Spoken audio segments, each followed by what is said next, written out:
இதுவரைக்கும் நெல்லை அரோமாவை சப்ஸ்கிரைப் பண்ணாதவங்க கீழ இருக்கிற ரெட் கலர் பட்டனை பிரஸ் பண்ணி சப்ஸ்கிரைப் பண்ணிக்கோங்க.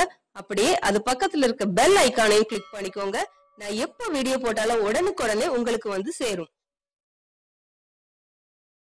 இப்படி ஒரு பெரிய போல்ல ஐஸ் கியூப்ஸ் போட்டுட்டு அதுக்கு மேல ஒரு போல் வச்சிருங்க. இதுலதான் நம்ம விப் கிரீம் விப் பண்ண போறோம். ஏன்னா அது வந்து ரொம்ப சில்லான இடத்துல இருக்கணும், அப்பதான் சீக்கிரம் விப் ஆகும். அதுக்காக தான் இப்படி. இந்த விப் கிரீமை ஓபன் பண்ணிக்கோங்க. இந்த கிரீம் இதுல போடலாம். அப்புறமா இந்த கிரீம்க்கு அடியில கொஞ்சமா தண்ணி இருக்கும், அந்த தண்ணி வேண்டாம், அதை வந்து நம்ம தூர போட்டுடலாம். அது போட்டா வந்து விப் ஆகாது. அதனால இந்த கெட்டியா இருக்கிற அந்த கிரீமை மட்டும், ஃப்ரெஷ் கிரீமை மட்டும் நம்ம எடுத்துடலாம்.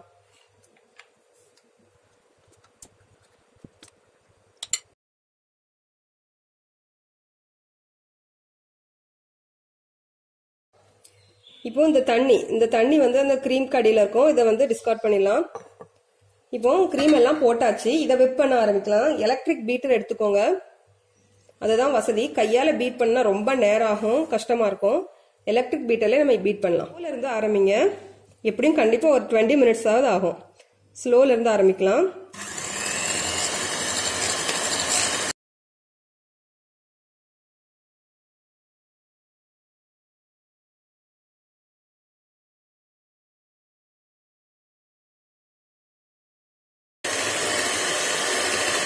இப்போ முதல்ல ஆரம்பிச்சதுல இருந்து 5 நிமிஷம் ஆயிருக்கு.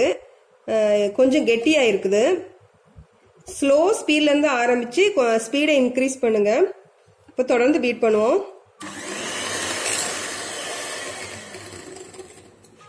இப்போ கரெக்டா 8ல இருந்து 10 நிமிஷம் ஆயிருக்குது. பாருங்க, நல்லாவே கெட்டி ஆயிட்டு.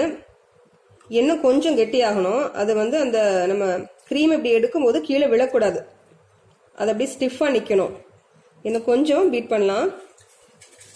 இந்த சமயத்துல நான் ஒரு 2 டேபிள் ஸ்பூன் சுகர் எடுத்து வச்சிருக்கேன். அந்த சுகரை போட்டு பீட் பண்ணலாம்.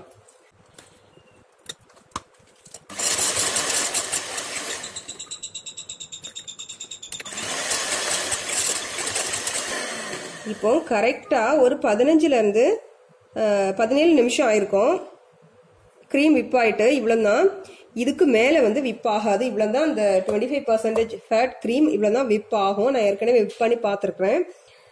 இப்போ வந்து இந்த கிரீமை வந்து நீங்க கேக்குக்கு ஃப்ராஸ்டிங் பண்ணணும் அப்படின்னா ஒரு மணி நேரம் ஃப்ரிட்ஜில் வச்சிருங்க. ஃப்ரிட்ஜில் வச்சுட்டு இருந்து அதுக்கப்புறமா ஃப்ராஸ்டிங் பண்ணுங்க. அப்பதான் கொஞ்சமாவது கெட்டி ஆகும் அந்த கிரீம்.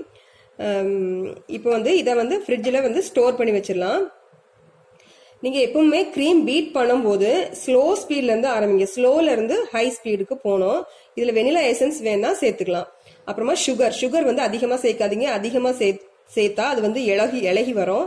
நான் 2 ஸ்பூன் மட்டும் தான் சேர்த்திருக்கேன், 2 டேபிள் ஸ்பூன், அதுவே போதுமானது. சரி, இப்போ வந்து இதை ஸ்டோர் பண்ணிடலாம்.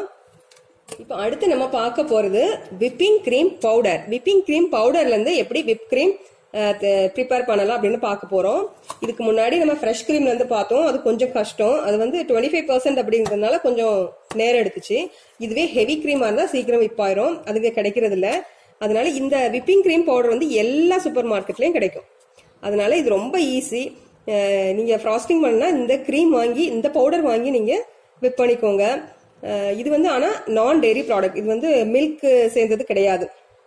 இது 50 கிராம் 55 rupees. இப்போ இதுல நான் 2 பாக்கெட் எடுத்திருக்கேன், 100 கிராம் எடுத்திருக்கேன்.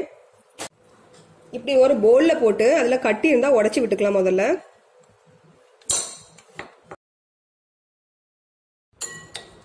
இப்போ இந்த பவுடர் கூட ஒரு 20ல இருந்து 25 ml பால், அப்படி இல்லைன்னா குளிர்ந்த தண்ணி, அதை சேர்த்துடலாம். இதை சேர்த்துட்டு நல்லா மிக்ஸ் பண்ணிக்கோங்க. இப்போ இதை நல்லா மிக்ஸ் பண்ணியாச்சு. நீங்க ஹேண்ட் விஸ்க் வச்சு கூட இதை வந்து பீட் பண்ணிக்கலாம், சீக்கிரமா விப் ஆயிரும். இப்போ வந்து எலக்ட்ரிக் பீட்டரை யூஸ் பண்ண போறேன்னா, ஸ்பீட்ல ஆரம்பிக்கணும்னு அவசியம் இல்லை, ஹை ஸ்பீட்ல நீங்க பீட் பண்ணலாம். இப்போ பீட் பண்ணலாம்.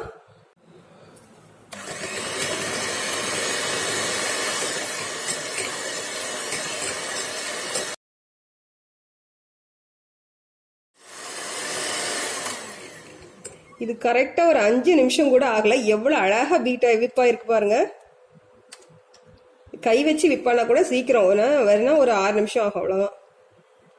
ரொம்ப சூப்பரா இருக்கு பார்க்கவே. அப்புறம் இந்த விப் கிரீம் பவுடர்ல சுகர் இருக்கும். நீங்க எக்ஸ்ட்ராவா சுகர் ஆட் பண்ண வேண்டாம். உங்களுக்கு இனிப்பு அதிகமா வேணும்னா சுகர் ஆட் பண்ணிக்கோங்க. இதுல இப்போ நம்ம 2 டிராப்ஸ் வெனிலா எசன்ஸ் மட்டும் சேர்த்துடலாம். இந்த விப் கிரீம் வந்து நம்ம வால்யூம் வந்து விப் பண்ண வால்யூம் வந்து இன்க்ரீஸ் ஆகும், டபுள் ஆகும். நம்ம ஃப்ரெஷ் கிரீம் போடும்போது இருக்கிற வால்யூமை விட விப் கிரீம் மாறும்போது அந்த வால்யூம் வந்து அதிகமாகும், டபுள் ஆகும். அதனால கொஞ்சம் பெரிய பாத்திரமா எடுத்துக்கோங்க. இப்போ இது வந்து ஃப்ரெஷ் கிரீம்ல இருந்து விப் பண்ணது. இது powder whipping cream. Powder whipping cream எவ்வளவு ஈஸியா இருக்கு பாத்தீங்களா? அதனால நீங்க ஃப்ராஸ்டிங் பண்ணணும்னா இப்படி பவுடர் விப்பிங் கிரீம் வாங்கி ஹேண்ட் விஸ்க் வச்சே நீங்க விப் பண்ணலாம். சீக்கிரம் விப் ஆயிரும். ரொம்ப ஈஸியானது கூட. அதனால கண்டிப்பா நீங்க ட்ரை பண்ணி பாருங்க. கேக்குக்கு மட்டும் இல்ல, ஐஸ்கிரீமுக்கு, அப்புறம் மில்க் ஷேக் மேல, அப்படி எல்லாத்துலயும் நீங்க நிறைய டிஷஸ்ல நீங்க யூஸ் பண்ணிக்கலாம். பிஸ்கட் மேல வச்சு சாப்பிடலாம். ஸோ கண்டிப்பா நீங்க இதை ட்ரை பண்ணி பாருங்க. வீட்லயே உங்க கேக்கை வந்து ஃப்ராஸ்டிங் பண்ணிக்கோங்க. இந்த வீடியோ பிடிச்சிருந்தா லைக் பண்ணுங்க, ஷேர் பண்ணுங்க, நெல்லை அரோமாவுக்கு சப்ஸ்கிரைப் பண்ணுங்க. தேங்க்யூ.